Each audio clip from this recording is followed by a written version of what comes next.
Assalamualaikum warahmatullahi wabarakatuh. Hai, selamat datang di channel Nawawi Kembut. Orangnya kalem dan lembut. Seperti biasa di sini saya akan memberikan sebuah hal-hal yang menarik, aktual, dan tentunya kontroversial. Namun sebelum itu silahkan subscribe dan jangan lupa nyalakan loncengnya agar kalian selalu mendapatkan notifikasi dari setiap video-video yang akan saya upload. Teman-teman, mohon maaf saya lama tidak bisa mengupload video terbaru karena masih sibuk sekali.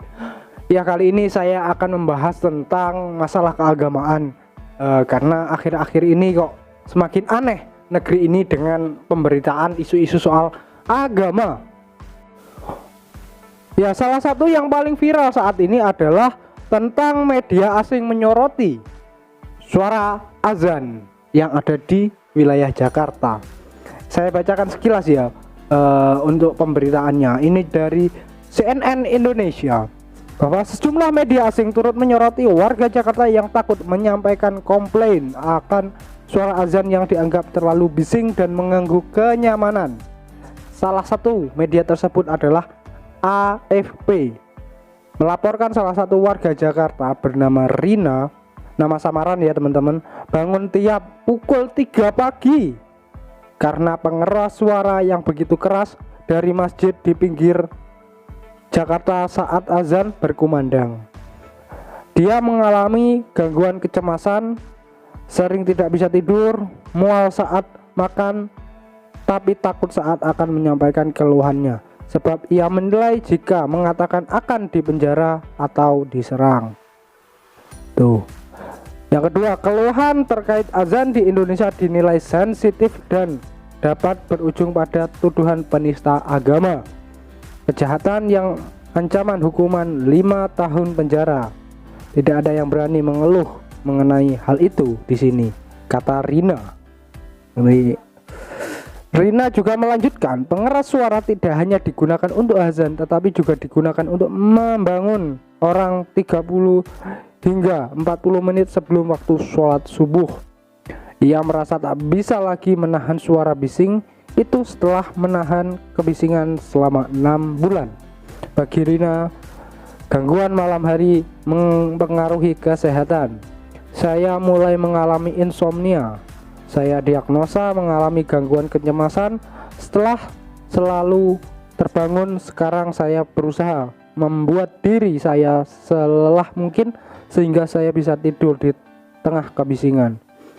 Media lokal Prancis RFI juga menyoroti, melaporkan hal serupa. Menurut laporannya, keluhan soal pengeras suara yang bising semakin meningkat di media sosial. Namun adanya anonimitas dan ketakutan akan serangan balasan menjadi tak terhitung secara resmi jumlah orang yang mengeluh karena hal tersebut.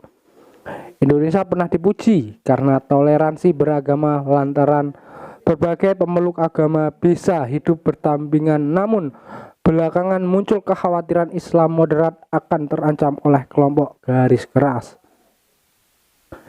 Ya, itu sekilas persoalan azan yang dikemas dalam media yang ada di luar negeri soal menyoroti masalah agama. Mungkin bagi agama lain saya mohon maaf jika pernyataan saya ini nantinya salah. Tetapi dalam perspektif saya, sejauh ini tidak ada seseorang yang merasa terganggu dengan suara azan. Ya, seandainya saya yang merasa terganggu dengan suara azan, bahkan mengeluh pusing dan lain sebagainya, pasti orang saya menduga saya sedang kerasukan jin. Biasanya seperti itu yang terjadi. Itu dalam pandangan saya, teman-teman semua. Bagaimana menurut pandangan teman-teman semua? Silahkan tulis di kolom komentar. Namun dari sisi lain, kemungkinan besar persoalan tersebut bukan hanya dialami oleh sang pendengar suara azan. Bisa saja itu sebagai upaya kritik terhadap takmir masjid dalam menyiapkan seorang muazin, ya. Karena biasanya kalau di wilayah pedesaan muazinnya itu orang-orang tua, suaranya ya nggak begitu merdu lah untuk didengar, sehingga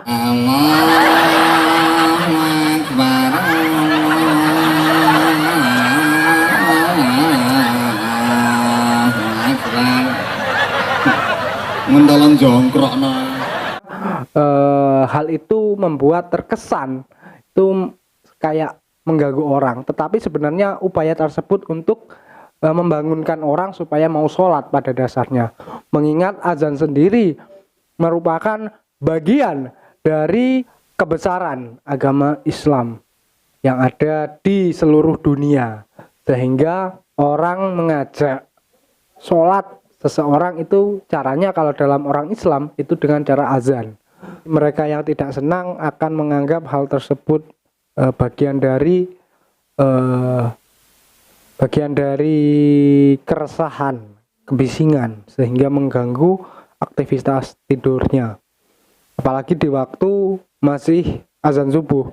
Ya kalau saya azan subuh pasti bangun, tetapi memperbaiki posisi tidur dan selimut saya supaya apa? Lebih nyenyak lagi.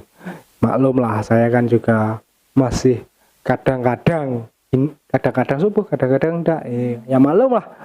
Masih Islam KTP bahasanya gitu. Jadi saya mungkin itu saja yang dapat saya sampaikan. Ya, tetapi sejauh ini bagi saya pribadi mereka yang terganggu dengan suara azan, ya pastinya ada yang tidak beres dalam diri seseorang tersebut. Mengingat Islam adalah rahmatan lil alamin, sehingga kehadirannya bukan berarti adalah gangguan. Ya kita sama-sama saling mengintrospeksi diri, tidak bisa untuk menyalahkan satu sama lain. Itu saja yang dapat saya sampaikan, kurang lebihnya mohon maaf. Akhirul kalam, wabillahi taufiq wal hidayah. Assalamualaikum warahmatullahi wabarakatuh. Salam kembut.